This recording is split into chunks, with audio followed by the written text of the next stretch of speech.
V naši soseščini je v zadnjih dneh morje naplavilo kar 3 mrtve delfine. Enega so našli na Hrvaškem v bližini Rovinja, 2 pa pri zahodnih sosedih v Trstu in na Brežini.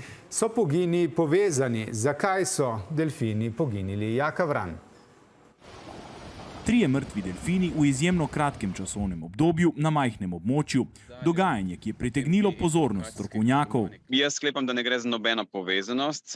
Gre tudi za živali, ki so v zelo različnih stadijih razpadlosti. Kar pomeni, da niso poginili sočasno jih je morje naplavilo na obalo. Začelo se je v ponedeljek v Rovinju, ko je takole naplavilo poginulega delfina. Nadaljevalo včeraj v Italiji, tam so našli 2 poginula delfina, enega v Trstu, ta je sicer še nekaj dni predtem takole plaval v Mandraču, drugega pa pri Nabrežini. Ista žival, ki je bila najdena pri Nabrežini, je zelo verjetno ista, ki nam jo je nekdo že sporočil v petek zvečer.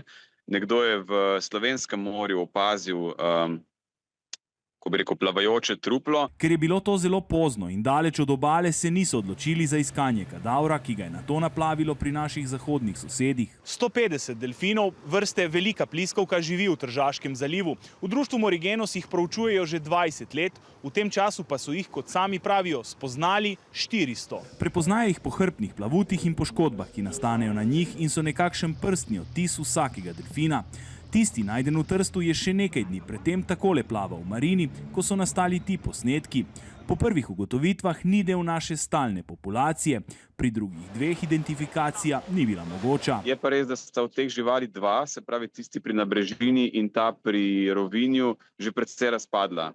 In bolj je žival razpadla, manj lahko ugotavljamo o njej. Tudi obdukcije, ki jih bodo naredili prav zaradi tega, morda ne bodo pokazali ničesar. Vsi 3 poginuli oseb, ki so sicer odrasli, niso pa kazali znakov visoke starosti.